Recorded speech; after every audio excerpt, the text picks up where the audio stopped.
here.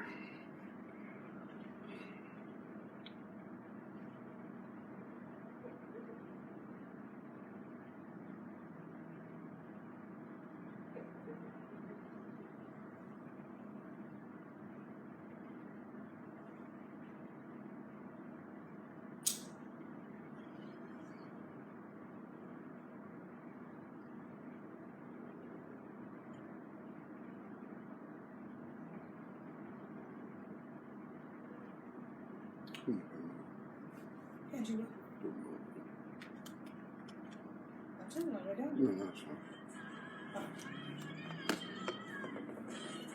What's up? What's up? What's up? What's going on? What's going on? And everybody get on. Hey, hey, what's going on, brother? Queez in the house. Yes, sir. Yes, sir. Yes, sir. Uptown Janitorial Services. Oh, right on, right on. You working out here in this COVID craziness. My little C, what's happening?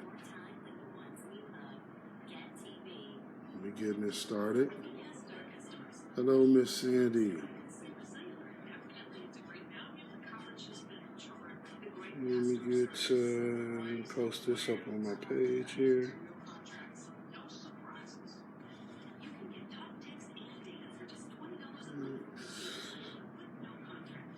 Okay.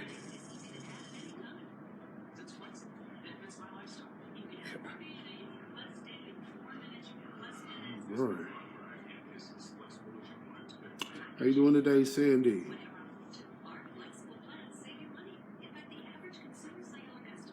Yes. Waiting on my co-host, fellow host. Come on in here.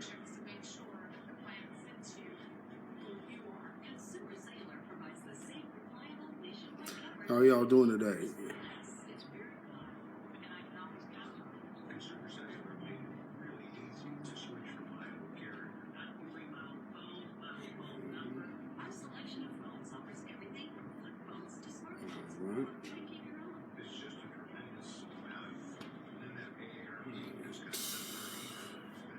Good. It's a nice day today. A really nice day today.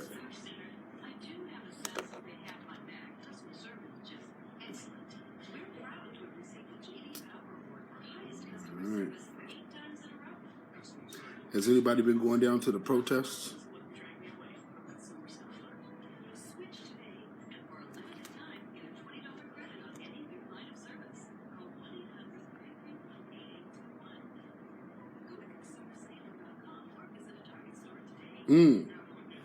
Getting ready for phase 2. Good, good, good.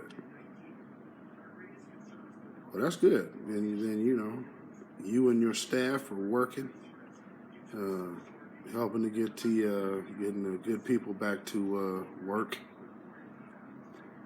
You know, get back to some kind of normalcy of life, to whatever that means, or whatever that's going to look like. Hard to say at this point. You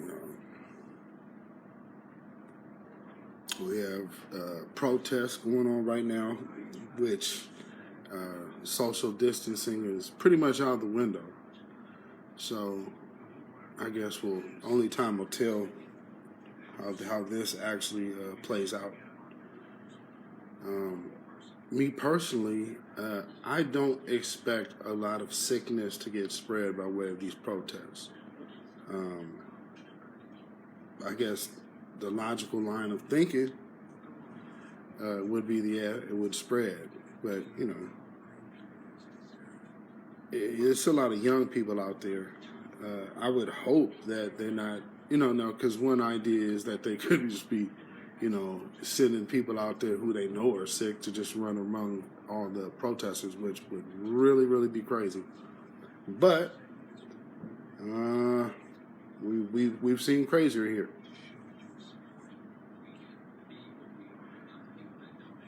So, I'll put some moisture on my lips here.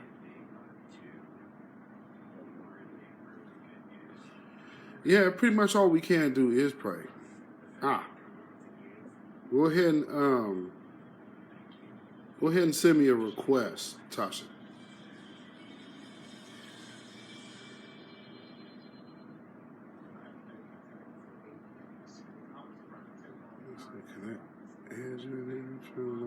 Okay. Okay. As soon as you get in, just go ahead and send me the request, and I'll go ahead and add you on in.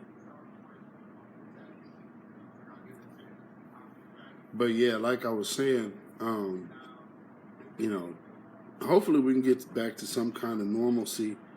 You know, the layout of the land right now. Hi, Simone. The layout of the land right now is pretty much everybody's starting over from scratch. So, you know, it's definitely going to be a trying time trying to navigate through the reconstruction of this complete shutdown. You know, but I guess one can remain hopeful. You know, that's about all we can do. So we're waiting on Natasha to get her iPad set up. So once she gets that done, then we can get rolling.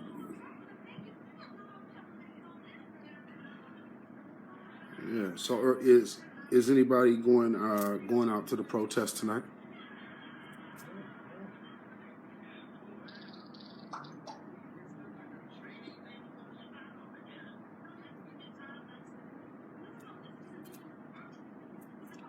All right. Is it going to be a TV night tonight?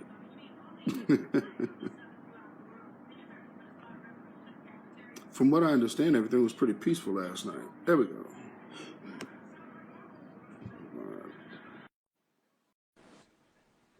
All right. Should be getting in here. Hi.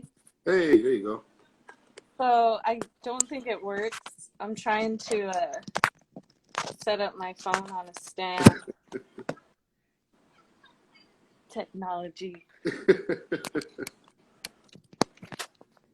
Okay. Am I sideways? You're sideways.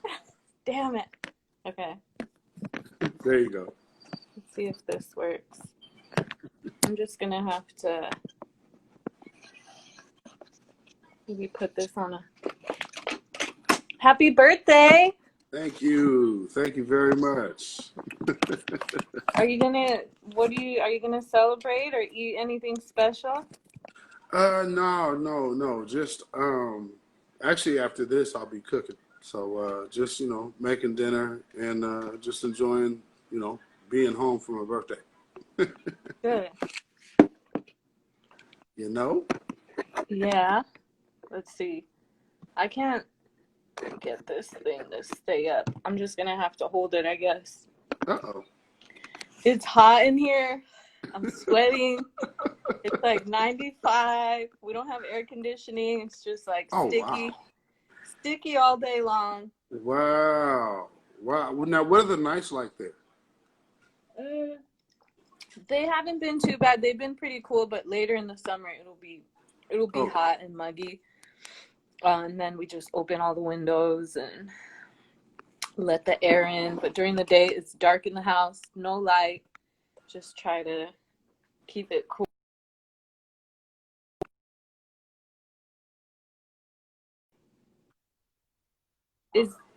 Is the service okay?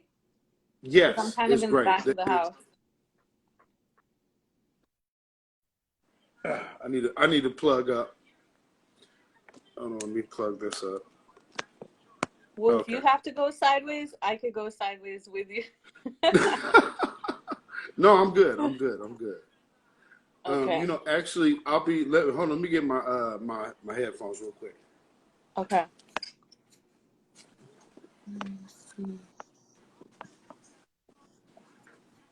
Hi, Simone. Oh no, Simone's not in here. Hi, Sandy.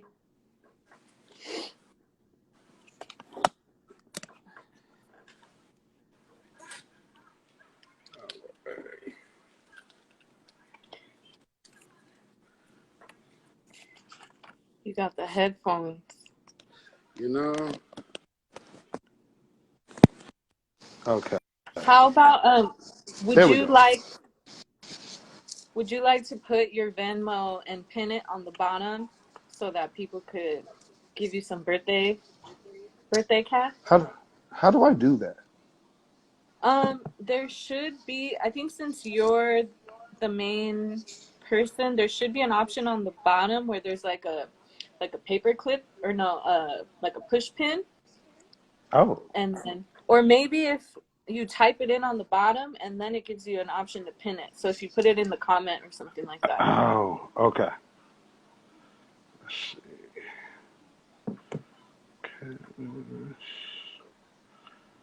I have Cash App, so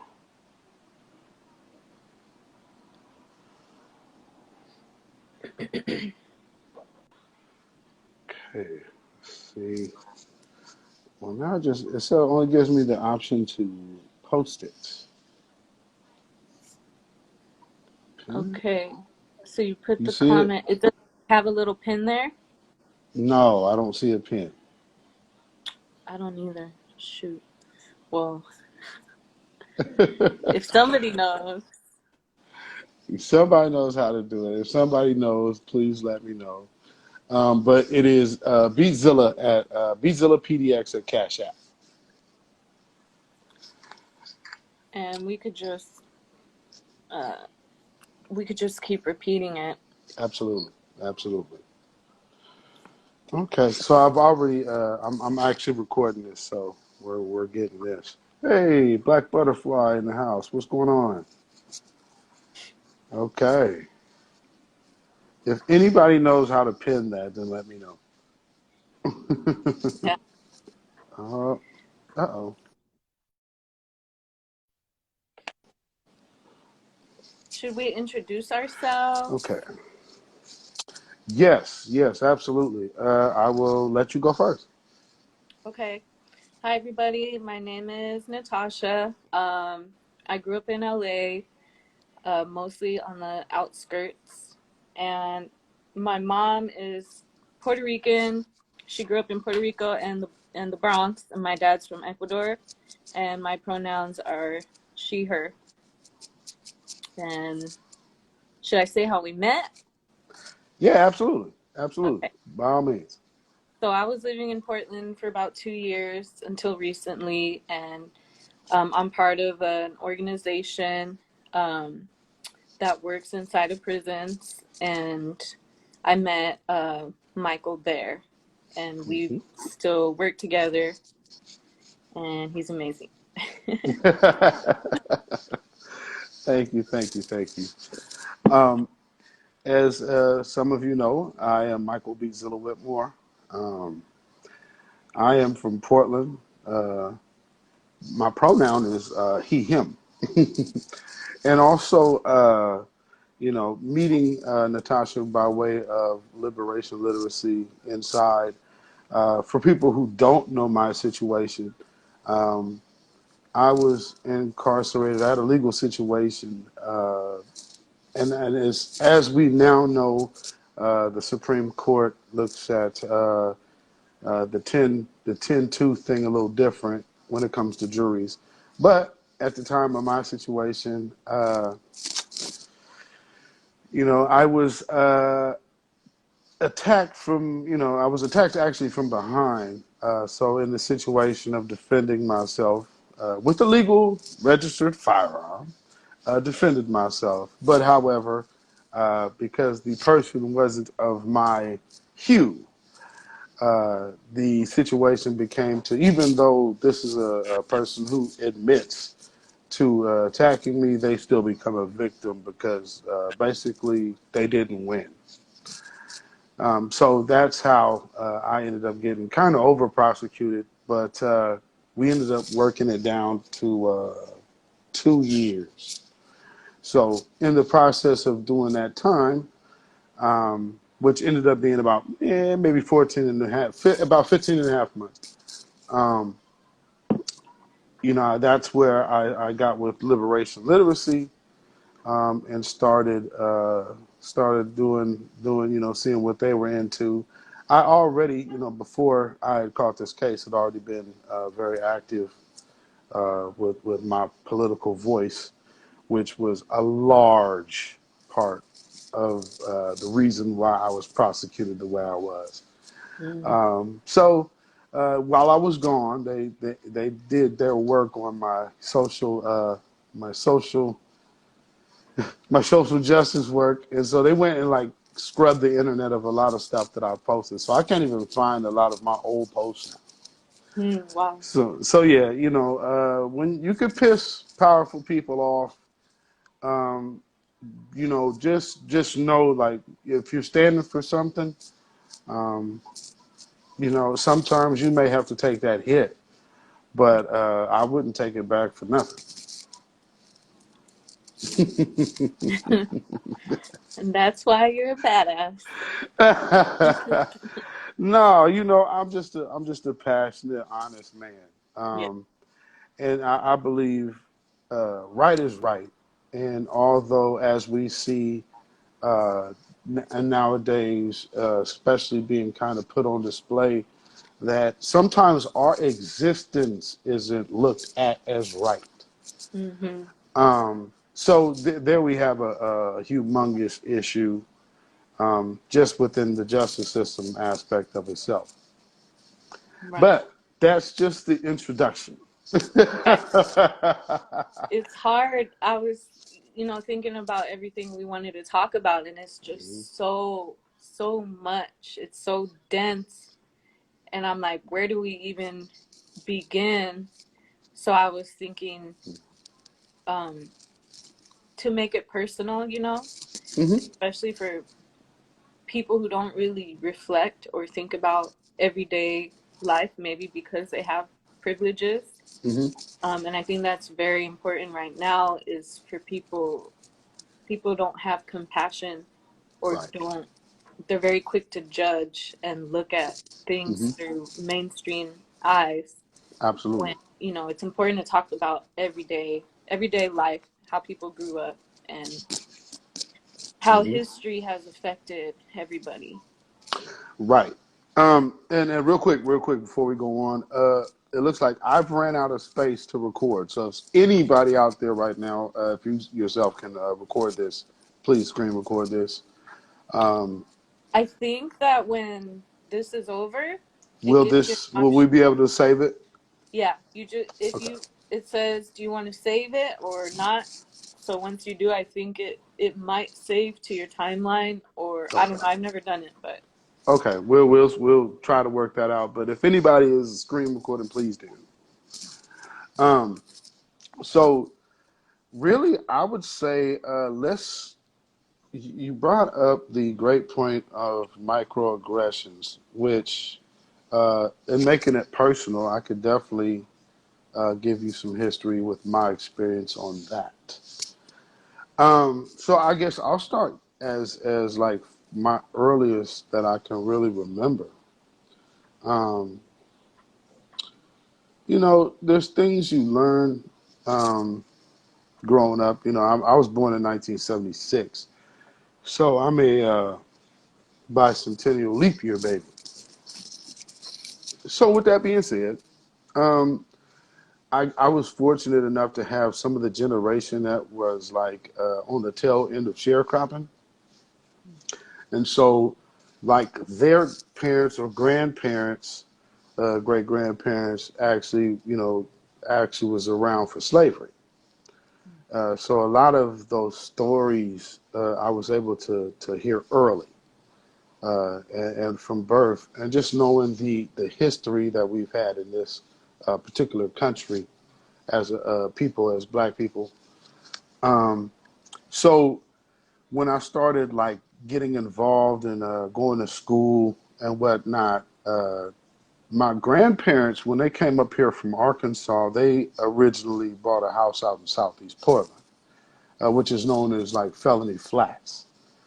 So, like, I went to a school called Harvey Lentz. At first, I actually starting out, I went to a private school, which was just equally as racist. And now, on the microaggression tip on this experience, while I was in third grade, me and two of my friends, which are twins, Jyrone and Tyrone Williams, uh, we were the three black kids in the class. It's a private school. So, you know, all of our parents was paying to be there. Um,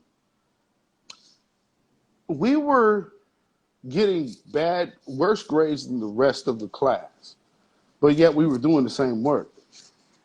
So there was an instance to where their mother and my mother got together to do our homework. We still got D's. Oh my God. See, and so all the little different microaggressions that this woman would show, her name was Miss Buck.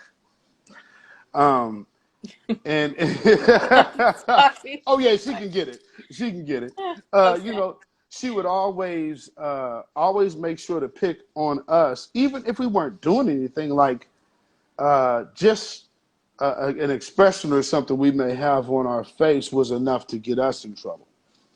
So when they finally complained, Mm-hmm. and they ended up firing her that year I left. Mm-hmm. So you know, of course, there was no recourse for us. You know, they just basically, oh well, sorry, you know, but we got her out the paint. You know, that's the '80s. You know, the Yeah. early '80s. So it wasn't such a thing as no lawsuit. Yeah. It was just like, yeah, we fired her. That's, you know, hey. Mm-hmm. So to go over to Harvey Lentz. This is 9 years old. Now this is in the height of breakdancing. Mm-hmm. So a lot of these kids only saw black people on TV. Mm-hmm. So they weren't really experienced because, like, and now, mind you, this is still Portland, Oregon, but Yeah. these people never went to Northeast or North Portland. They were terrified of it then. You know, some places you couldn't even get a pizza delivered to North Portland back then. And where was the school located at? Actually, Harvey Lentz is right off of, it's in between like Holgate and Harold on like 94th, 95th or something like that. Ooh, okay. So it's like in the center of Felony Flats. You know, had my mongoose stole from there. But you know, just when I got there, it was like times were semi changing. So it was like, oh wow, we got the black kid in the school. Mm-hmm. So there's a group of people who thought that was cool, but there was another group of people who didn't think that was cool. So what we experienced, me and another friend of mine who was 2 years younger than me, while we were at that school, do you know we got called the N word every day? Oh my God. That's in this city. And I'm talking every day, not just, um, you know, maybe it was an argument or something. No, this was a fervent passion to do this. So if we beat them down, didn't matter, right? The next day, they'd get right up after you beating them down, get right up and look at your face. Mm-hmm. So that's, you know, like these are the things I personally experienced. So like for instance, breakdancing. You know, they thought every black person could breakdance. Now, truth be told, I could, but that's beside the point. It was just the fact that, oh, well, we got a black dude in here. You must know how to breakdance. Yeah. You hang around in Northeast Portland? Yeah. But so it was like a foreign land. Mm-hmm. And then we would have black people that would come from out of town. And the first thing that their companies would tell them, don't mess with them Negroes from North to Northeast Portland. Really? They're dangerous. Oh man, I mean, I'm talking about they tell NBA players that now to this day. Mm-hmm. So, these are the things that I was able to experience just as my youth. I have a whole different experience, even being older, but just as a child, Mm-hmm. seeing those, I need to make you feel inferior type of behaviors. Yes. Another thing I experienced was the emasculation, of have to always emasculate the black child. And this is by my peers, not by adults or TV. And this is in the 80s, but it was like any reference to a black person always had to be related to a woman. Mm-hmm. So it would never be a black Superman or a black Spider-Man. They're calling you like Black Wonder Woman. Mm-hmm. It's like, but I kicked your ass yesterday. So, but this was the type of lifestyle that people were living, and fortunately, kids enough because I was the only black kid in my school with two black parents, that they felt comfortable enough to tell me what their parents told them as little children. Mm-hmm. So that's why when I hear a lot of things said now, I know it's like, come on, man, stop, because you know what you were told as a child. Mm-hmm. So and now you fast forward to today, with the microaggression of cognitive dissonance, Mm-hmm. and people just say, well, if I just ignore it, then I'm not guilty. Yeah. I had a person tell me today on my page that I'm gonna basically they come to my page to protest blackness. However, I said, well, and he asked me, he said, well, why aren't you advocating for all these other groups? I said, well, because I'm advocating for my group right now. I said, well, Yeah. so if you have a problem, why don't you advocate for your group? Then all of a Mm-hmm. sudden, oh, well, no, that's not what I do. And that in itself is a microaggression too. That the Absolutely. all lives matter in itself is a microaggression. Facts. And I looked up a study on microaggressions, and that Mm. one falls under micro invalidation. People are Mm. saying, you know, Black Lives Matter, then mine don't. Like, no, Right. that's not what this is about. That's exactly what he was doing. Yeah. Exactly what he was doing. And my point to him was, okay, so if you felt this way about a person of your own community, Mm-hmm. then why did you stay quiet?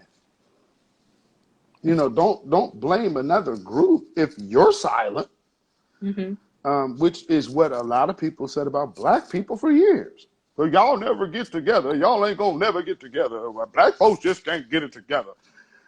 Look, now we getting together, and everybody's scared. Mm-hmm. Because at the end of the day, I don't know if you caught this one today, but the Latin Kings and the Peace Stones linking up out there, and that is a major thing. Oh, I didn't. Yes. So and there's I already seen there's this dude out in New York. I believe he's Dominican. Mm-hmm. He really wants to identify as white.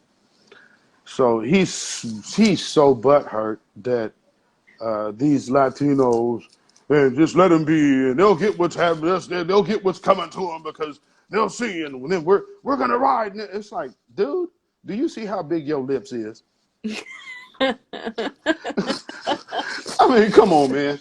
You know, Yeah. I mean, if you look at my baby picture, me and him are the same complexion. Mm-hmm. But yet he just doesn't want to identify with anything of his own roots. Mm-hmm. So eh, That's real. That's so real in the Latino community, which is why I had to do that post. Like even in my own family, like even my grandma.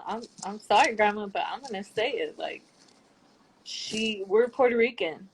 Puerto Ricans are a mixture of Spanish, Taino, and African roots. And, you know, like, I'm not going to sit here and say I'm black because I'm not. Mm-hmm. But I'm It's also in going you. to acknowledge that I have those roots. Like, I'm not going to claim that I went through the same thing you did, Mm-hmm. but I'm going to defend my culture and my peers. Mm-hmm. And my mom found a birth certificate of my grandpa. My grandpa is dark. I bet. I bet. And I bet. and she found a birth certificate and his great grandma was black. And she was like, Mira, mami, mira que encontré. Look what I found. So How did she take that? I wasn't there for it, but I don't know. You know? Well, even looking over at like the whole England thing, with how they ran Meghan Markle up out of town. You have never in history, not in our lifetime, ever seen anybody say, "Well, I don't want the royal seats anymore." Mm. But they was making it so hard for it because, truth be told, they don't want that Victoria gene coming back into play. Which I posted that on my page not too long ago, like the hidden mulatto queen of England, and I so didn't. they're trying to make damn sure that does not resurface off of in that bloodline. Mm. So yeah, it's the microaggressions. If you really, they're everywhere. Mm-hmm. And one of the things there was a person earlier this week that made a post. She's an artist out of L.A. Mm-hmm. She's a really into Erica Badu. Mm-hmm. So she kind of is like on the Rachel Dolezal Badu tip. Oh. So with that being said, she made the typical privileged error Mm-hmm. in saying all lives matter.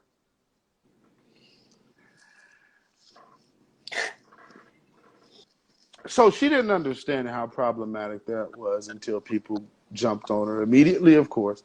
Mm-hmm. And somebody I know, which is a white woman friend of hers, actually checked her to let her know how that was like the epitome of privilege.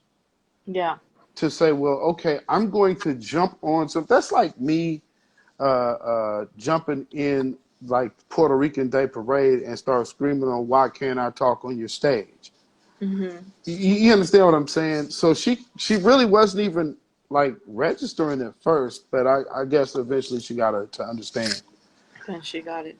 Yeah, and so then she made another post. She didn't take it down though, but she Mm-hmm. did make another post with Black Lives Matter, which was kind of like, yeah. I mean, because after that, it's like, well, you kind of defended this point, Mm-hmm. um, and you defended it against the people whom you're actually trying to represent. Right. But she wasn't. See, though, that's how deep people can like. It starts with a microaggression, and it's like a mustard seed. Mm-hmm. And instead of it being faith in this, it's just idiocracy. Mm-hmm. So it just expands and expands, and you get so further off in your own delusion that you start believing your own bullshit. Right. And hey, I mean, right now, one of the things we also see in our own community, as far as microaggression things go, and I'm noticing this, there's a lot of black people that weren't trying to identify as black. Mm. So say, hey, well, I'm Haitian and black, I'm Jamaican and black, I'm this and that. But they weren't really identifying with the people who've been here. Right. They always made a different distinction. Now, that wasn't on us. We didn't do that. So, because we always tried to always be all inclusive, Mm-hmm. but as we've seen, like the Candace Owenses and even to Tarana Burks, the Me Too, she's a piece of trash. If Mm. you've noticed, she's been absolutely dead silent this whole time. If there's not no black man to trash, she don't want no parts of it. Oh my God. So these people, and they're not. Unfortunately, they don't come from our same experiences as we do.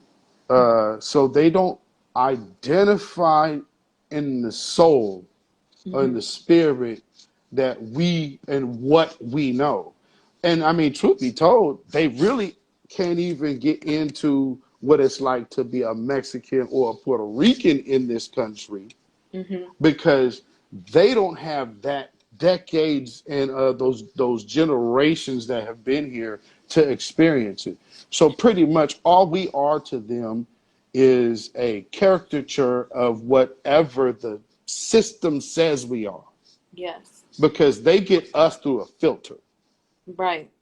Yeah, and that the thing about Latin America is that it's like it's there's descriptions of people, there are words that we use to describe people that weren't meant to be racist. So it's like Mm-hmm. people say moreno or like curly haired Mm-hmm. or straight hair. But then when they come here, like I have a friend who came from Ecuador. Mm-hmm. She's like my skin color. She's pretty brown. She's from the coast, and in Ecuador they call her La Mona, which is monkey, because of the Wow. region that she's from, and that's just considered normal because it's like coastal people. They have a different accent. It's like it's kind of funny, the Caribbean accent. Like people from the coast, they kind of have this certain lingo. Mm-hmm. Mm-hmm. Um, Absolutely. So, and then she comes to the U.S. I met her in Portland actually, and she's just starting to learn about racism in the U.S. And Wow. she was just so surprised about what it's like, and I've had to break it down many times with her to understand. And she's not even dark skin. Right. And Right. then, but even like me, I lived in Ecuador for about 3 years, and I was in the Amazon. And there's a black family that came from the coast to move in, and they're indigenous, but even there were racial slurs or like microaggressions because like Mm-hmm. they were cool, they brought him into the community, but there were still these comments that didn't sit with me, and I was like, it Mm-hmm. it exists. It's very well exists in the whole Latin American community because colonizers came and called people exotic. The men would leave their white women at home and look for exotic women in the Americas. And that's happened to me too. Like I went on a date with a white guy Of course. and he called me exotic, and I was like, oh hell no. Like, He let the cat out the bag. it ends right here. He's like, I only look for Latinas. Like, wrong You one. don't say. Yeah. Okay? Another microaggression.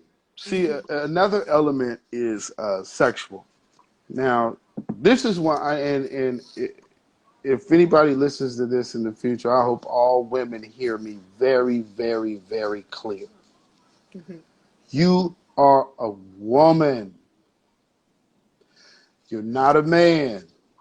You got what a man wants.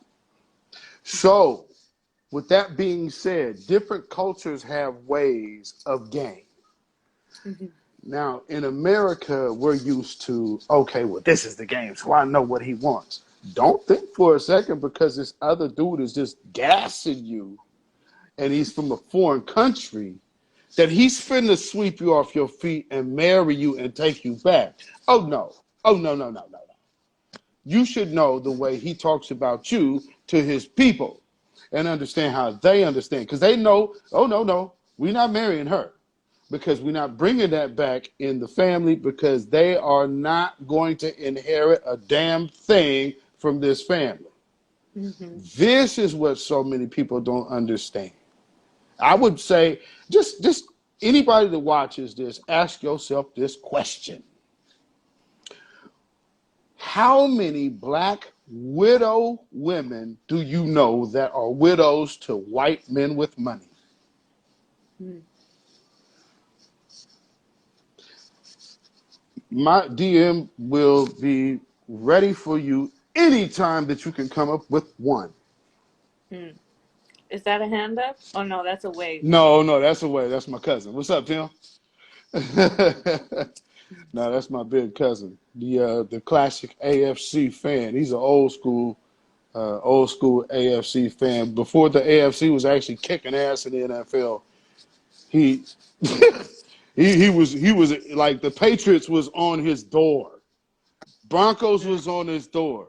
Before they were winning, he was on them. mm. Thank you, man. Thank you. So yeah, I give him that shout out because a lot of people were bandwagon riders later on. He was a real true fan early when they sucked. So you know, so yeah, he's not a Johnny come lately. Yeah. But back to what we were saying. The man, I miss your mother being at that house, bro. Uh, and having them fresh garden greens. Uh, these are the things I was able to grow up with because fortunately, our our ancestors, our parents, and well, not our parents, but for his, Mhm. but my grandparents, they're all from Arkansas, so they all came up here with that country, growing our own vegetables in our yard, Ooh, canning our own vegetables, yes. um, growing our own grapes. So these are things that I grew up with, just Mhm. here in Portland, but a taste of country in the city. Yeah. So with the microaggression thing, especially how it's playing out right now, I don't know if you've seen Pat Roberts. No. Okay, now Tell I me. was I was just telling my wife this like a couple days ago. I said, look, you gonna know people are scared if Pat Roberts comes out and starts talking concern about black people. And later on that very same day, he came out doing that because I saw a Lou Mm. Dobbs interview. This is Fox News now. They're getting real somber right now. Oh well, this was a tragedy and a Mm.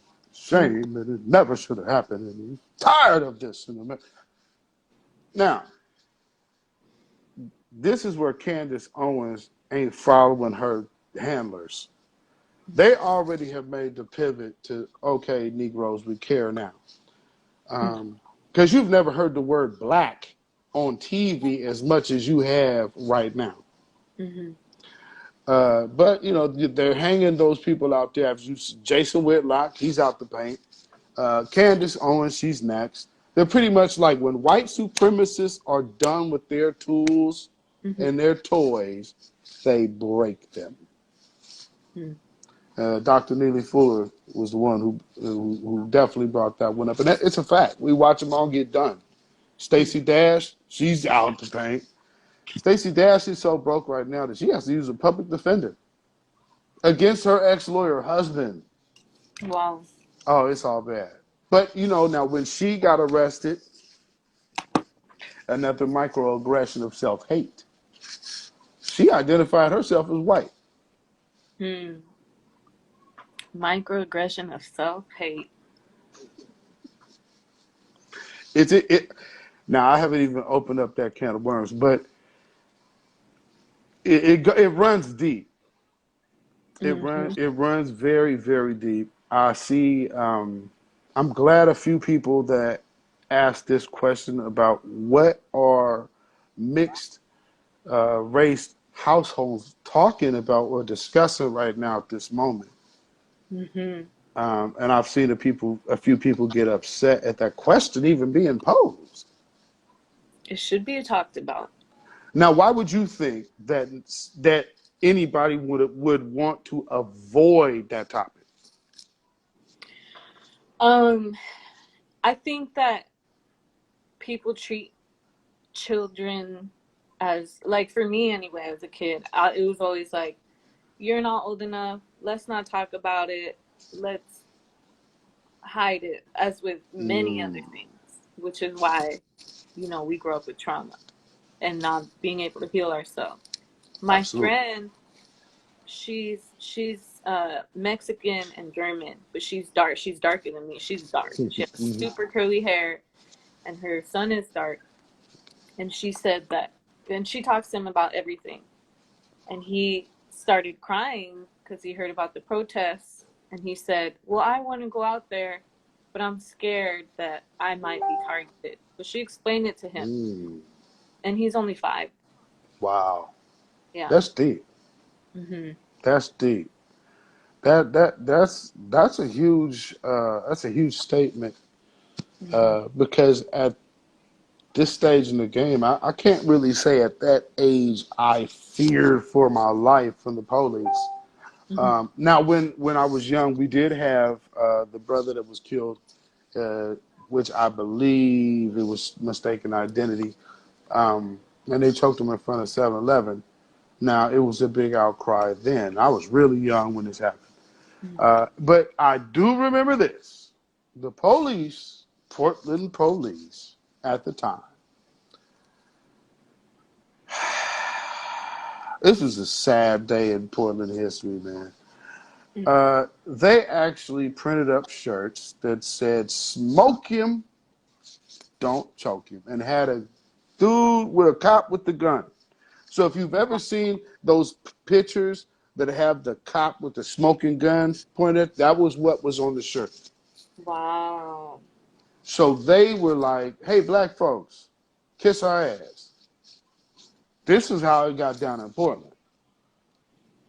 So people may not know the true history on what has happened here, Mhm. but you best believe this place got like when I was a kid, the Confederate flag being like visible was normal.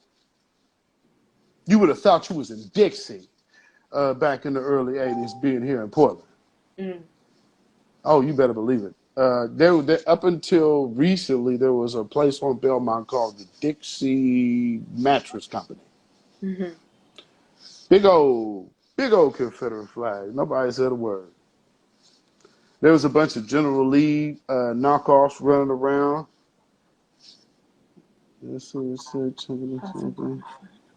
Oh, and the possums in front of the burger barn. That's also another antic of the Portland police. Wow. Now, just to show you how they get down, people have tried to make sure that that building stayed there as a staple of Northeast Portland history, and also just a fact of Black history here too. That building's gone. Hmm. So they wanted to erase any element of the hatred that they have shown against us. Um, Because Portland's so progressive, right?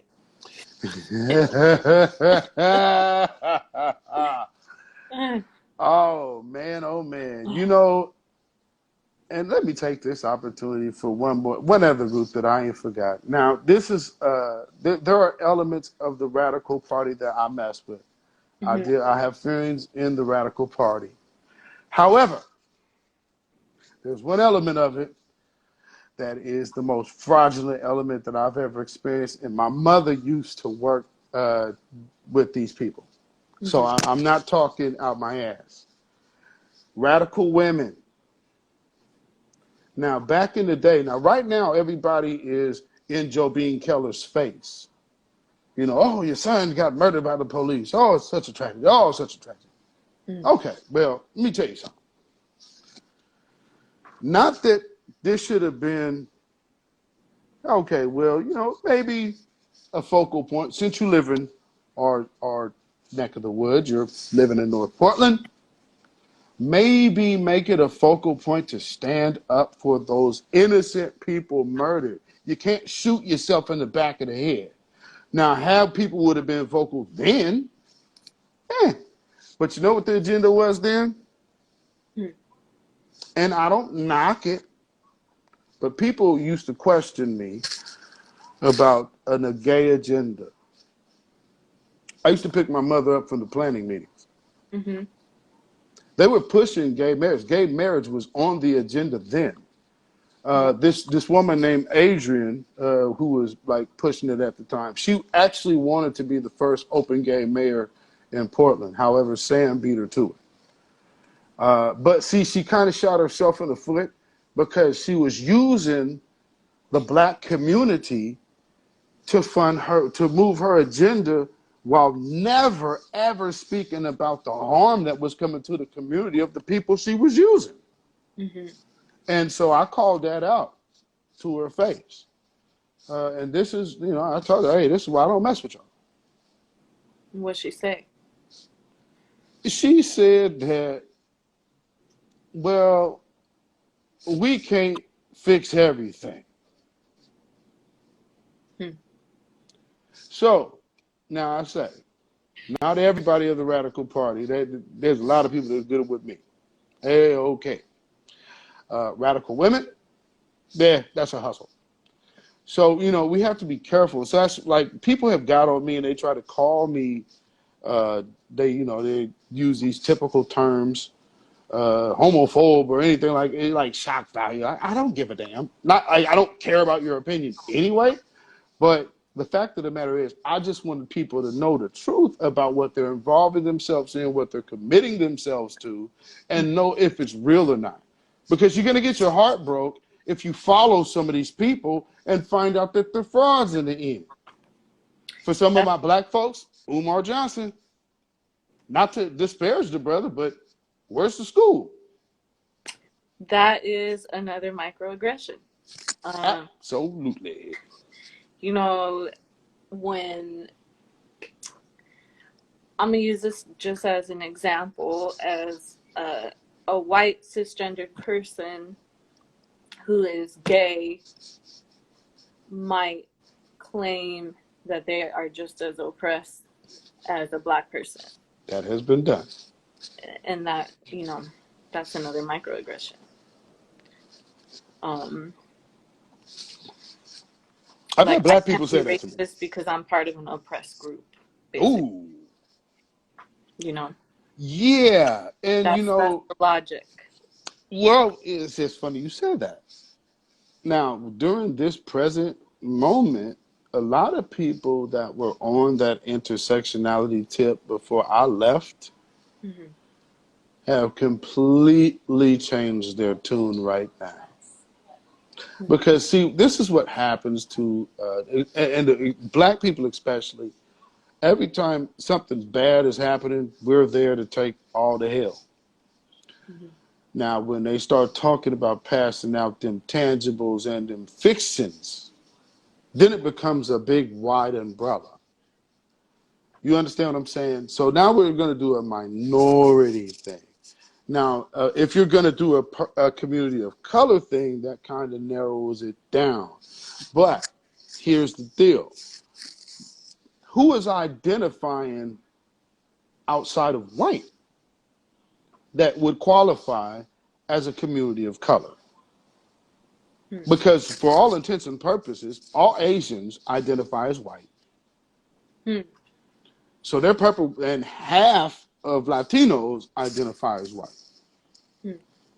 So then who did? See, that's the thing. Then people start getting real ethnic when the money start getting talked about. So then everybody will start, well, you guys are being selfish. You just shouldn't think about yourselves. Affirmative action was originally written for corrective action for black folks that had been disenfranchised in America. That is absolutely what it was. Now, they believed that it wouldn't pass thanks to some help from the people like Gloria Steinem. So they put this extra bullshit in there to make sure that everybody would be able to be equal to us to where we would never be made whole. So what we're seeing now, so see, the microaggression seed then is what you see manifest in the streets right now. Because see, no financial power equals no political power. No political power makes you a target. That's what it is for us. Yeah. And I was dating somebody too that, we'd have these conversations all the time. and he was white, and Mhm.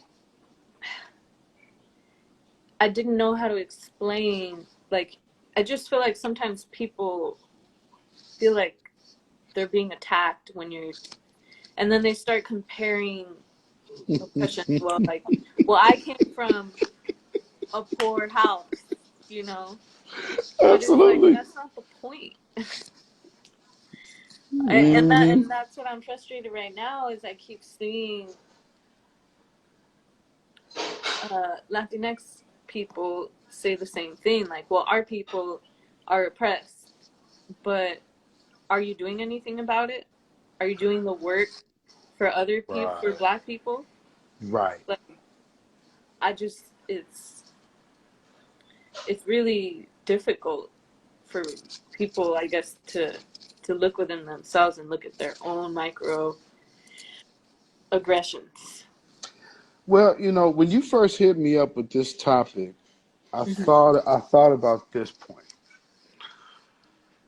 Every Typically every American that is not of the 1% is at war. Now, the wars are different depending on who you are.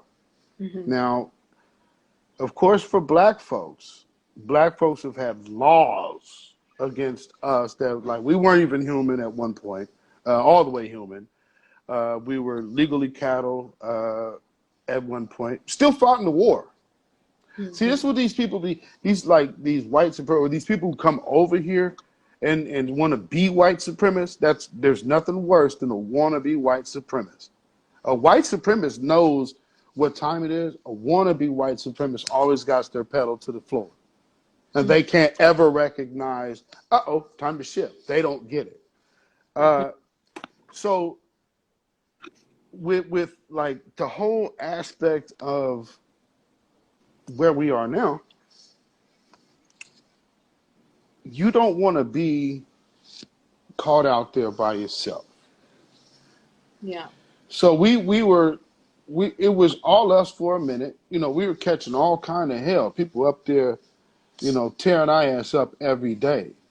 Now then, you have laws. You have, let's see, attitudes, propaganda, which is the same thing they did in Nazi Germany, which is what they tried to do with this aspect, but people got in front of it. Mm-hmm. And so it lets you know that, okay, damn, this is a targeted group. Now, here's where the war is for everybody else. Psychological. White people, you're better than everybody else. Mm-hmm. Asians, you're smarter than everybody else. Arabs, well, you kind of indifferent.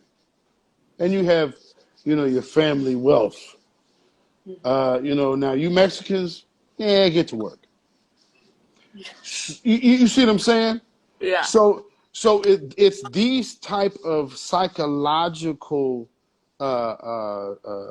constructs that keep people in the midst of this war. So you're always on the battlefield battling against something in your mind that the people that never gave a damn about you instilled in you. Mm-hmm. Speaking of which, I was thinking about the eugenicist movement. Ah.